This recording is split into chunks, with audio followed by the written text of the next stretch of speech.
चलिए हम आरंभ करते हैं। वेदांत पर कुछ आपको पूछना हो तो पूछ लीजिएगा, अभी और लोग जुड़े नहीं हैं।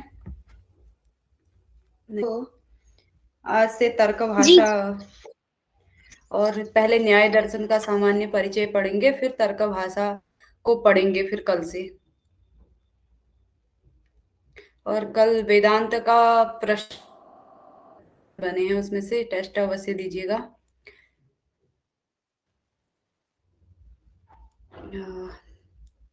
प्रारंभ करें पूजा जी?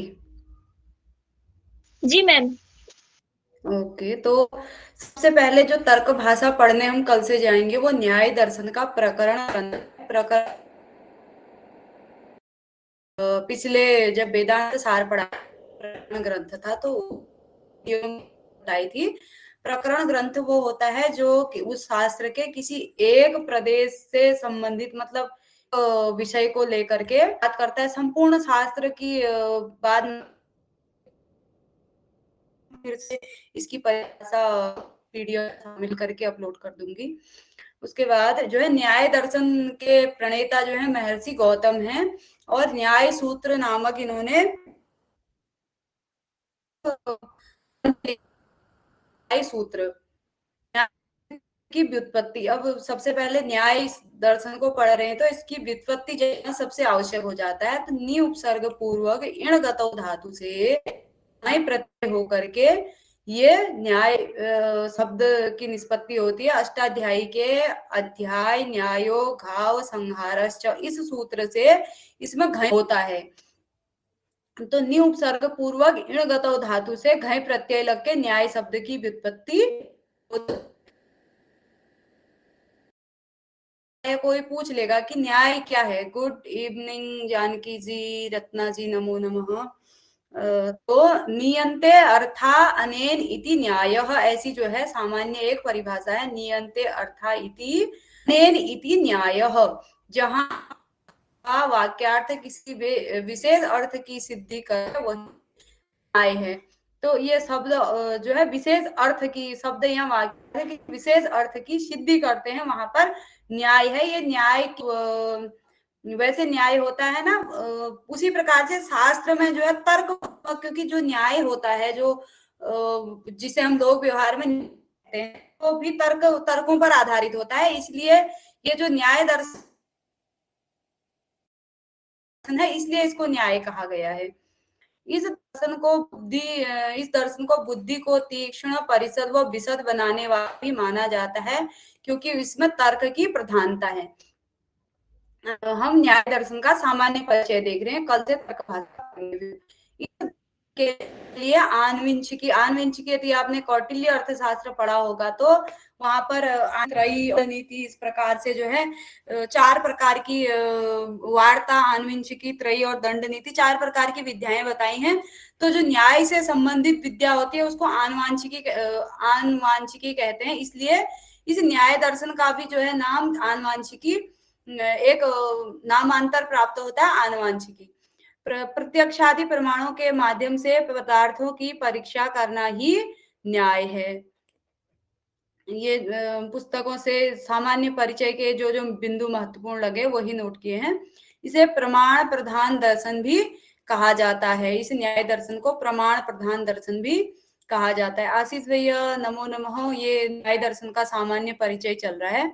इसमें प्रमाण, प्रमेय, संशय, प्रयोजन, दृष्टांत, सिद्धांत, अवयव, तर्क, निर्णय, वाद, जल्प, वितंडा, हेत्वाभास, छल, जाति तथा निग्रह स्थान 16 का विवेचन है। 16 प्रकार के पदार्थों का इस न्याय में जो है विवेचन है। इन्हीं 16 पदार्थों के इर्द गिर्द तर्क भाषा घूमती है। नमो नमः आशीष भैया। प्रमाण, पहले प्रमाण का लक्षण बताएंगे, प्रमेय का बताएंगे, फिर संशय बताएंगे, प्रयोजन बताएंगे। इस प्रकार से इतने ही ये जो 16 पदार्थ हैं इन्हीं पर तर्क भाषा, इन्हीं पर आधारित है। ये इन्हीं चीजों का लक्षण तर्क भाषा है। उसके बाद करके फिर प्रत्यक्ष, अनुमान, उपमान, शब्द आदि ये न्याय दर्शन के अनुसार प्रमाण है। प्रत्यक्ष, अनुमान, उपमान, शब्द इत्यादि जो है प्रमाण है। सांख्य दर्शन 3 प्रमाण मानता है। पूर्व मीमांसा और उत्तर मीमांसा हैं, और ये न्याय दर्शन 4 प्रमाण मानता है। तो इस प्रकार से भारतीय दर्शन में प्रमाणों की संख्या होगी। कौन क्या मानता है? पौराणिक जो है 8 प्रमाण मानते हैं। आत्मा के भेद न्याय दर्शन में जीवात्मा व परमात्मा 2 बताए गए हैं। जिस प्रकार वेदांत दर्शन में अभेद बताया गया है, इसमें नहीं बताया। इसमें जीवात्मा और परमात्मा 2 भेद है और आत्म बहुत्व है। जिस प्रकार से पूर्व है कि प्रत्येक व्यक्ति जो है अलग अलग है, इस प्रकार से इस बहुत सारे व्यक्तियों की संख्या होने के कारण इसमें पुरुष आत्म बहुत्व माना जाता है। इसे वाद शास्त्र, तर्क शास्त्र, प्रमाण शास्त्र, हेतु शास्त्र आदि नामों से भी जाना जाता है। इसे न्याय शास्त्र को वाद शास्त्र भी कहते हैं, तर्क शास्त्र भी कहते हैं, प्रमाण शास्त्र भी कहते हैं। न्याय शास्त्र के प्रकरण ग्रंथकार। अब न्याय दर्शन के प्रकरण ग्रंथ कौन कौन से हैं और कौन कौन इनके लेखक हैं, ये देख लेते हैं। भा सर्वज्ञ सबसे पहले प्रकरण ग्रंथ की परंपरा की शुरुआत करने वाले भा सर्वज्ञ नामक ये ग्रंथकार हुए, जिनका समय 10वीं शताब्दी है तथा इनका जो ग्रंथ है वो न्याय शास्त्र है। आजकल ये ग्रंथों का नाम पढ़ना, याद करना बहुत आवश्यक हो गया। हर जगह पर इसके नाम पर जो है, ये तर्क भाषा के नाम पर ये पूछ लिया जाएगा, तो ये याद करना बहुत जरूरी हो जाता है। ग्रंथकार तो भा सर्वज्ञ का न्याय सार नामक है तथा इनका एक ग्रंथ प्राप्त होता है, प्रकरण ग्रंथ। उसके बाद वल्लभाचार्य, 12वीं शताब्दी, इनका वल्लभाचार्य जी का न्याय लीलावती नाम एक प्रकरण ग्रंथ है। उसके बाद अन्नम भट्ट 17वीं शताब्दी है, इन्होंने तर्क संग्रह लिखा। ये न्याय और वैशेषिक दोनों ग्रंथों का ग्रंथ है। न्याय वैशेषिक संग्रह दीपिका नामक स्वयं ही इन्होंने अपने ही ग्रंथ पर तर्क संग्रह दीपिका टीका लिखी है अन्नम भट्ट जी ने, और तर्क संग्रह भी सभी जगह लगा है लगभग। उसके बाद आगे जाकर के विश्वनाथ पंचानन की न्याय सिद्धांत मुक्तावली जो है नेट के सिलेबस में भी लगी है। 17वीं शताब्दी का तृतीय चरण इनका, और रघुनाथ शिरोमणि के ये शिष्य थे। न्याय सिद्धांत मुक्तावली की एक रचना है। ये पीडीएफ दिख रही है, साफ जैसी दिखने लायक हो रही है या बहुत वो दिख रही है मंद? क्योंकि मेरे मोबाइल का ना कैमरा खराब हो चुका है, इसलिए ये फोटो बहुत बेकार आ रही है। जगदीश तर्कालंकार, उसके बाद जगदीश, ठीक है, थैंक यू जानकी जी। जगदीश तर्कालंकार 17वीं शताब्दी इनका समय ग्रंथ है। उसके बाद लोगाक्षी भास्कर 17वीं शताब्दी इनका समय है। कौमुदी नामक इनकी एक रचना है। और लोगाक्षी भास्कर का अर्थ संग्रह भी हमारे उसमें लगा हुआ है नेट में। शशधर नाम के एक विद्वान हुए हैं, इनका न्याय सिद्धांत दीप नामक एक प्रकरण ग्रंथ है। उसके बाद माधवाचार्य ने सर्वदर्शन संग्रह लिखा है, जिसमें सभी दर्शनों की विवेचना की है। सभी दर्शनों का जो उसके सामान्य जो सिद्धांत हैं लगभग वो सारे उन्होंने उसमें दिए हैं अपने दर्शन संग्रह। तो वही ये माधवाचार्य हैं, जिनका सर्वदर्शन संग्रह हमें पढ़ना पड़ता है। जैन बौद्ध इनके सर्वदर्शन संग्रह में से जैन बौद्ध लगा हुआ है ना नेट के सिलेबस में, तो ये वही माधवाचार्य हैं तथा वही सर्वदर्शन संग्रह नामक ये इनका प्रकरण ग्रंथ है। उसके बाद जयंत भट्ट, इनका समय 841 ईस्वी से 1100 ईस्वी के पूर्व, यानी कि 841 से 1100 के बीच में माना जा सकता है, 10वीं शताब्दी के आसपास। और ये नववृत्तिकार की, इन्हें जयंत भट्ट को नववृत्तिकार की उपाधि दी गई थी। और न्याय मंजरी नामक इनका एक ग्रंथ है, न्याय मंजरी। तो ये कई बार पूछा भी गया है न्याय मंजरी किसकी रचना है, तो ये जयंत भट्ट जी की रचना है। उसके बाद आते हैं केशव मिश्र, जिनकी हमें तर्क भाषा पढ़नी है। समय 1275 के लगभग है इनका प्रकरण ग्रंथ था। उसके बाद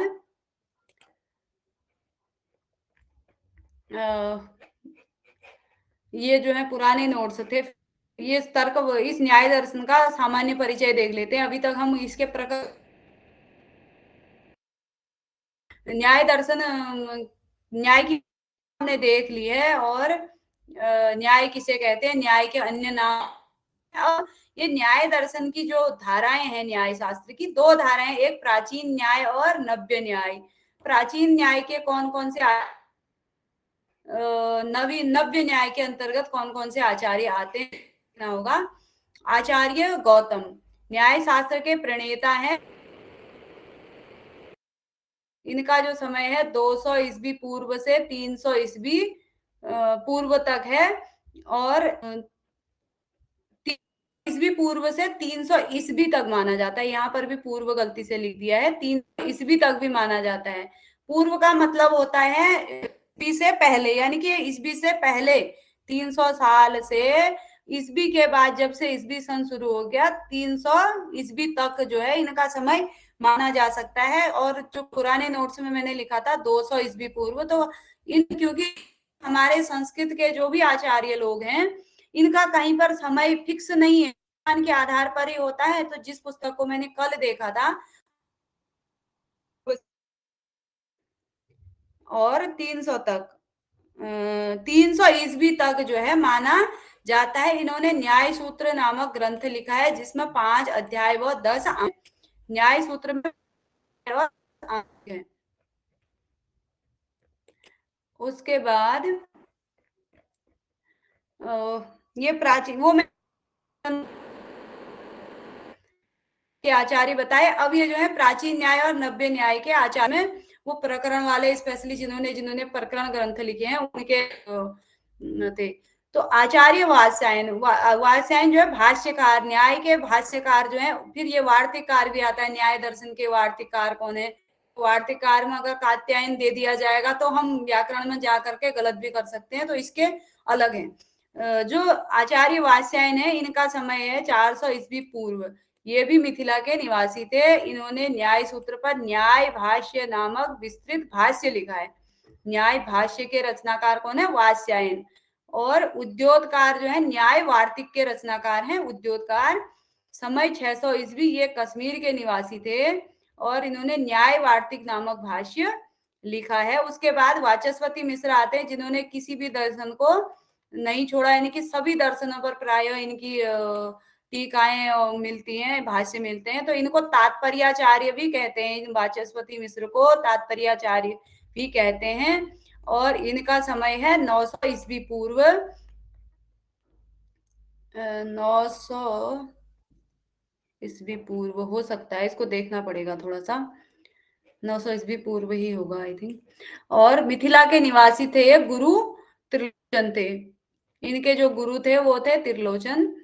उसके बाद ये न्याय शास्त्र का मंगलाचरण फिर पढ़ेंगे हम, सॉरी तर्क भाषा का।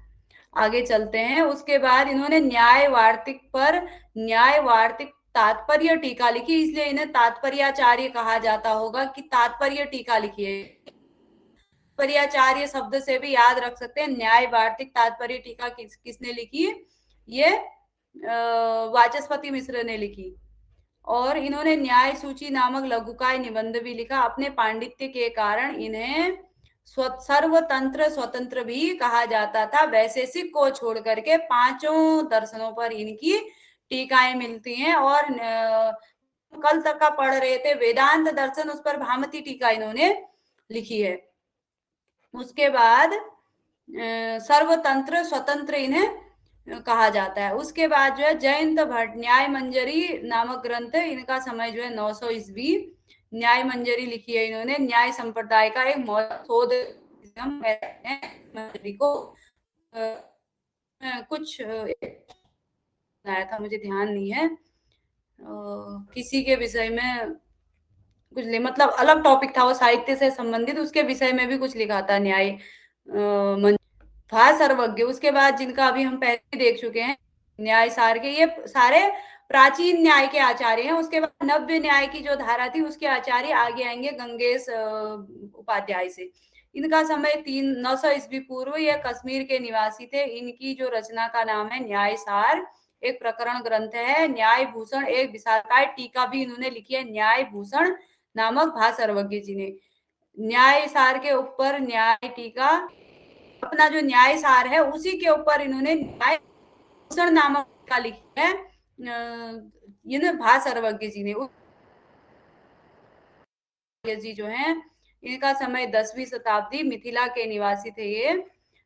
तात्पर्य टीका पर परिशुद्धि टीका, यानी कि न्याय तात्पर्य टीका किसकी थी? तात्पर्याचार्य जिन्हें हम कह रहे हैं वाचस्पति मिश्र जी की। तो उस पर जो है न्याय परिशुद्धि टीका लिखी है। परस्तपाद भाष्य पर किरणावली नामक टीका भी इन्होंने ही लिखी है। इनके दो मौलिक ग्रंथ हैं, आत्म विवेक और न्याय कुसुमांजलि। न्याय कुसुमांजलि के उदयनाचार्य जी। उसके बाद आगे चलेंगे गंगेश उपाध्याय। अब ये नव न्यायिक आगे, नव्य न्यायिक 13वीं शताब्दी, और इनकी प्रसिद्ध रचना है चिंतामणि। रघुनाथ शिरोमणि, इनका समय 16वीं शताब्दी है, और प्रसिद्ध ग्रंथ दिधीति नामक है जो तत्व चिंतामणि पर टीका है। इनकी जो गंगेश उपाध्याय जी की तत्व चिंतामणि पर रघुनाथ शिरोमणि जी ने टीका है। उसके बाद मथुरा नाथ नामक नव्य न्यायिक हुए हैं, इनका समय 16वीं है। ये रघुनाथ शिरोमणि के शिष्य थे। गूढ़ार्थ प्रकाशनी रहे, उन्होंने टीका लिखी है न्याय दर्शन के ऊपर। उसके बाद जगदीश भट्टाचार्य, इनका समय 17वीं शताब्दी है। इन्होंने दिधीति पर जागदीशी नामक टीका लिखी। जगदीश नाम से ही हम याद कर सकते हैं। जागदीशी टीका किसने लिखी? जगदीश भट्टाचार्य जी ने। उसके शब्द शक्ति पर निबंध भी है जगदीश भट्टाचार्य जी ने लिखा है। भट्टाचार्य, इनका समय भी 17वीं शताब्दी है। इन्होंने गदाधरी नामक व्याख्या लिखी है। ये दिधीति जिसकी रचना है रघुनाथ शिरोमणि की, इन्होंने जो है इस पर गदाधर भट्टाचार्य, इनका भी नाम से ही है। अधिक आचार्य ने गदाधरी नामक व्याख्या लिखी, और व्युत्पत्तिवाद व शक्तिवाद भी जो है इनके सिद्धांत या फिर ग्रंथ रहे होंगे। उसके बाद से टेबल बना दी गई है न्याय शास्त्र की दो धाराएं, प्राचीन न्याय और नव्य न्याय। पहले आचार्य हो गए गौतम, उसके बाद फिर वात्स्यायन आ जाते हैं। इन्होंने भाष्य लिखा। उद्योतकार जो है वार्तिककार हैं, ये महत्वपूर्ण है। न्याय दर्शन के न्याय सूत्र के लेखक तो गौतम हो गए। उसके बाद वात्स्यायन जो है भाष्यकार है, न्याय के भाष्यकार, बहुत बार पूछा जाता है। उद्योतकार जो है न्याय के वार्तिककार हैं। उसके बाद वाचस्पति मिश्र ने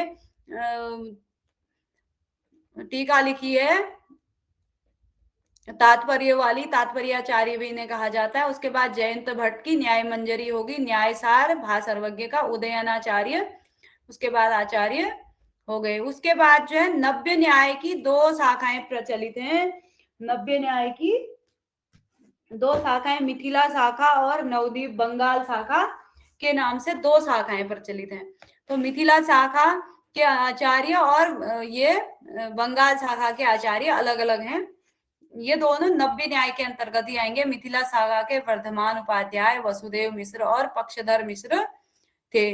अब ये पक्षधर मिश्र ने दोनों, ये इधर नवद्वीप शाखा में भी दोनों साइड उन्होंने दोनों तरफ के ग्रंथों में कुछ ना कुछ लिखा होगा, इसलिए दोनों तरफ उनका नाम मिल रहा है।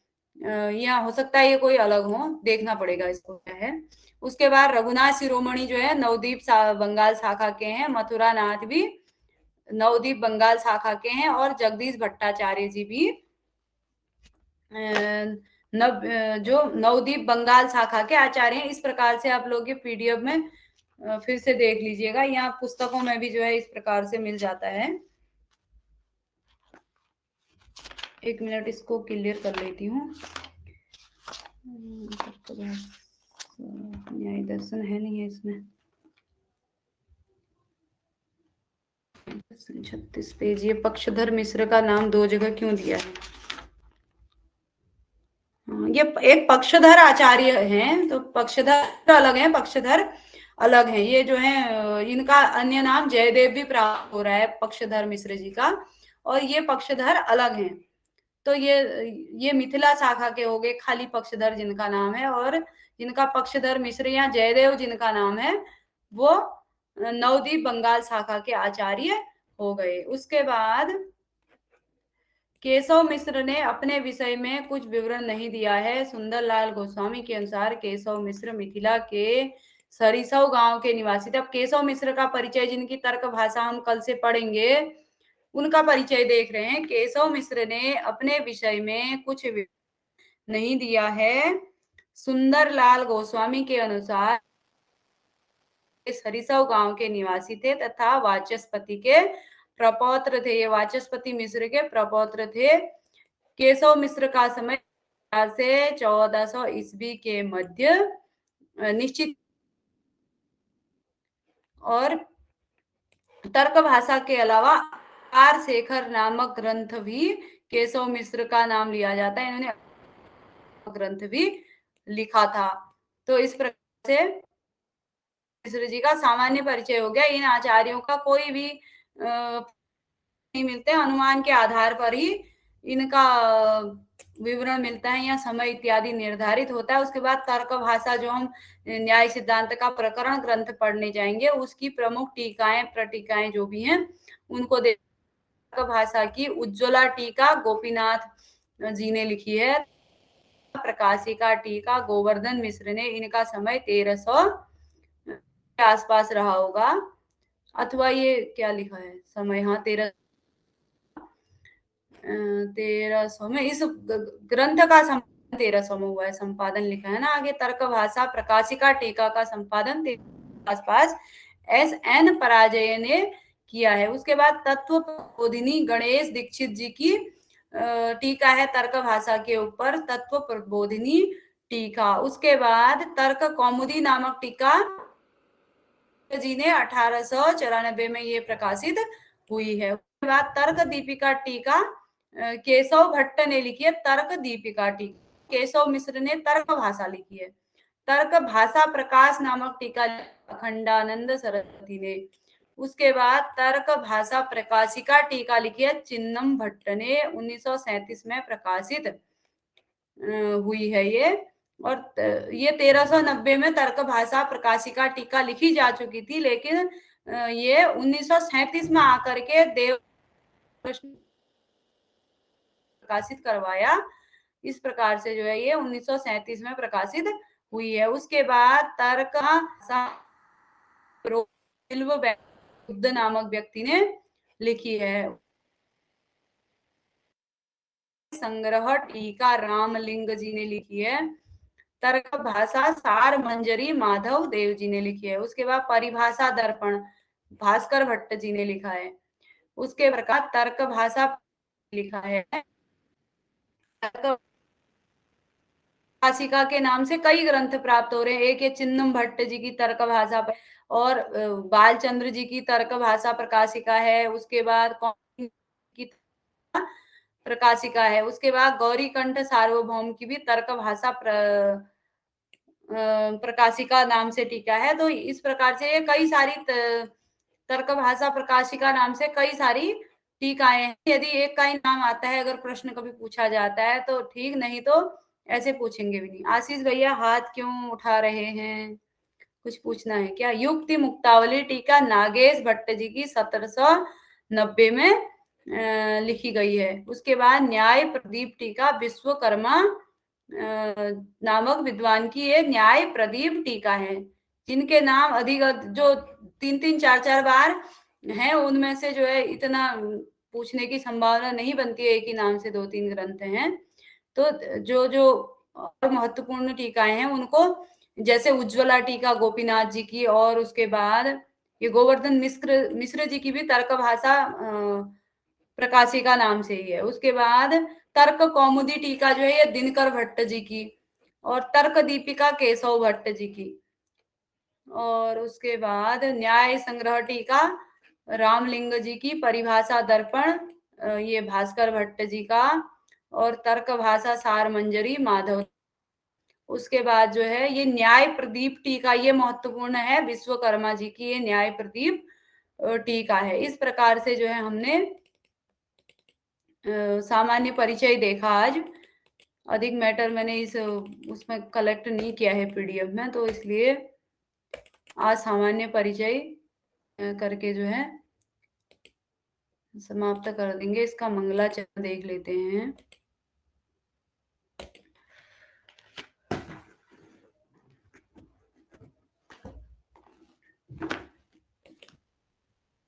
कहाँ चले गया, कहाँ किस में था वो।